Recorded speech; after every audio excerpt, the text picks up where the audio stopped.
Assalamualaikum warahmatullahi wabarakatuh. Syukur alhamdulillah atas rahmat Allah Subhanahu wa Ta'ala, kita berjumpa lagi di channel Surga Wanita. Semoga kita semua selalu dalam lindungan Allah Subhanahu wa Ta'ala dan dalam keadaan sehat walafiat. Amin ya rabbal alamin. Sahabatku seiman yang dirahmati oleh Allah Subhanahu wa Ta'ala, Fatimah dari Nishapur, sosok wanita sufi yang berkeluarga. Tokoh sufi wanita yang populer di dunia tidak begitu banyak. Namun, sosok sufi ini merupakan sosok yang mempunyai keteguhan hati, independen, percaya diri, dan begitu mendalam dalam mempelajari tradisi-tradisi tasawuf. Ia adalah Fatimah dari Nishapur, dan ia adalah sosok sufi wanita yang langka, yakni sosok wanita sufi yang menikah atau berkeluarga.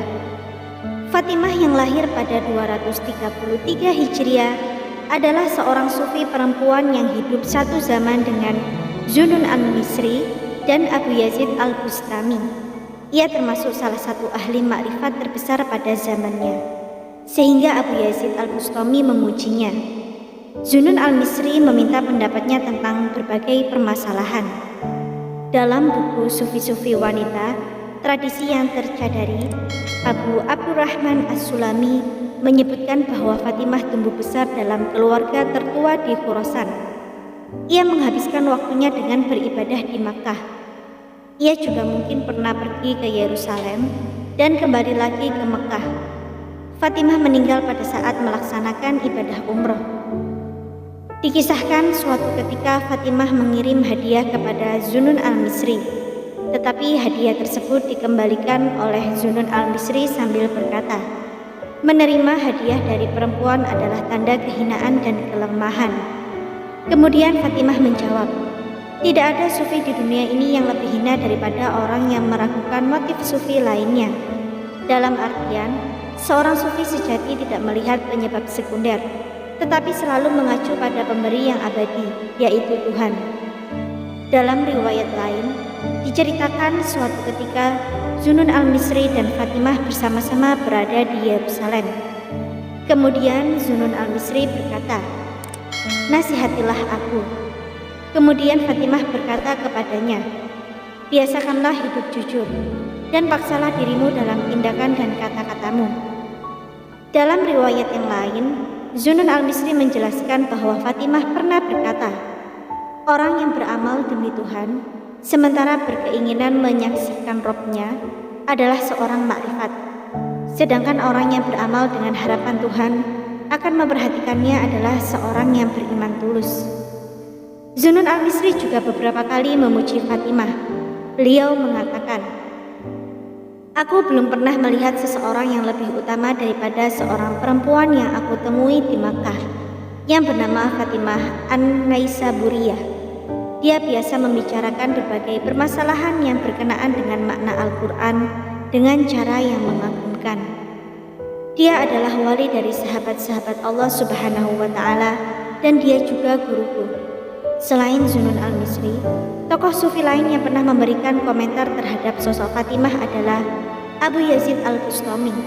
Beliau mengatakan, "Sepanjang hidupku, aku baru menemukan seorang laki-laki dan satu perempuan sejati.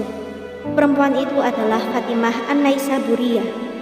Setiap kali aku memberinya pengetahuan tentang salah satu makom spiritual, dia menerimanya seolah-olah dia telah mengalaminya sendiri."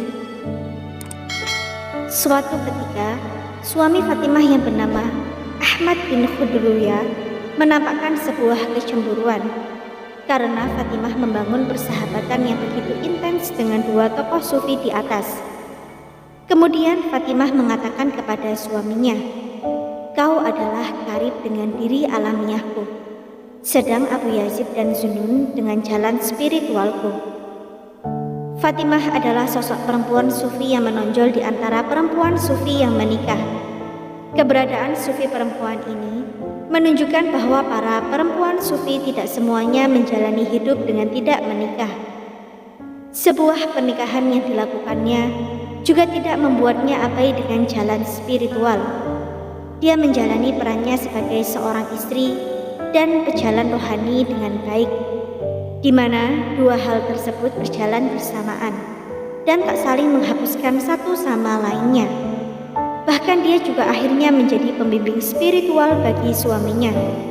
Dalam hidupnya, sufi perempuan ini menghabiskan waktunya untuk beribadah di Makkah dan juga kadang di Yerusalem dan kembali ke Makkah sampai akhir hayatnya. Semoga apa yang kami sampaikan kali ini bermanfaat bagi kita semua dan menjadi jariah soleh. Jangan lupa untuk menekan tombol like dan subscribe serta nyalakan lonceng notifikasinya agar Anda tidak ketinggalan video terbaru dari Surga Wanita. Sekian dan terima kasih banyak. Wassalamualaikum warahmatullahi wabarakatuh.